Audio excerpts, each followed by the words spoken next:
লাল মাটির জেলা বীরভূমের মধ্যে রয়েছে মোট 5টি সতীপীঠ। তার মধ্যে অন্যতম হচ্ছে বীরভূমের বোলপুর মহকুমার অন্তর্ভুক্ত লাভপুর মা ফুল্লরা সতীপীঠ।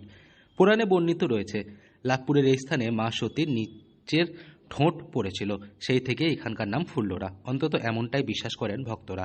তবে অন্যান্য মন্দিরে মায়ের মূর্তি বা বিগ্রহ দেখতে পেলেও এই মন্দিরে মায়ের কোনো ধরনের বিগ্রহ নেই।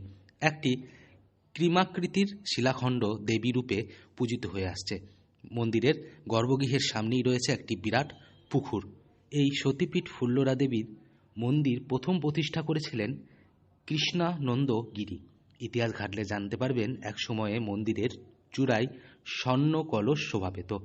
প্রচলিত এবং প্রাচীন রীতি অনুযায়ী অন্যান্য পীঠের মতো এখানেও রয়েছে বিশ্বেশ্বর ভৈরব শিবের একটি প্রাচীন মন্দির। বর্তমান মন্দিরটি নির্মাণ করিয়েছিলেন যাদবলাল বন্দ্যোপাধ্যায়। রাজ্য সরকারের তরফ থেকে বরাদ্দ টাকায় মন্দিরের খুব কাছেই নতুন গেস্ট হাউস তৈরি হবে। দূর দূরান্তের পর্যটকেরা রাত্রিবাস করতে পারবেন খুব সহজেই।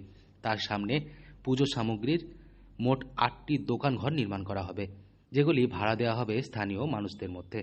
তারা সেখানে পুজো সামগ্রী বিক্রি করতে পারবেন। এই দোকানঘরের ওপরে 2টি ডরমেটরি রুম নির্মাণ করা হবে সাধু সন্তদের জন্য। মূল মন্দিরের সামনে 8 চালার মধ্যে 3টি আলাদা জায়গায় নির্মাণ করা হবে যজ্ঞস্থল, যেখানে ভক্তরা এসে যজ্ঞ করতে পারবেন। এর পাশাপাশি লাভপুর মন্দির সংলগ্ন ফাঁকা জায়গায় শিশুদের জন্য গড়ে উঠবে বিনোদন উদ্যান। পার্ক সহ আশেপাশের এলাকায় একাধিক বসার আসন তৈরি হবে। রোদ, জল, ঝড়, বৃষ্টি থেকে বাঁচতে তার উপরে করা হবে সেট। এছাড়াও মন্দির সংলগ্ন এলাকা ও পার্শ্ববর্তী স্থানগুলির সৌন্দর্যায়নের কাজ শুরু হয়ে গেছে। ভক্তদের জন্য বসে ভোগ খাওয়ারও ব্যবস্থা হয়েছে। এবার প্রশ্ন, আপনি এই লাভপুর পৌঁছাবেন কিভাবে? আপনি কলকাতা, হাওড়া অথবা শিয়ালদা থেকে যে কোনো ট্রেন ধরে বোলপুর শান্তিনিকেতন স্টেশনে নামতে পারেন।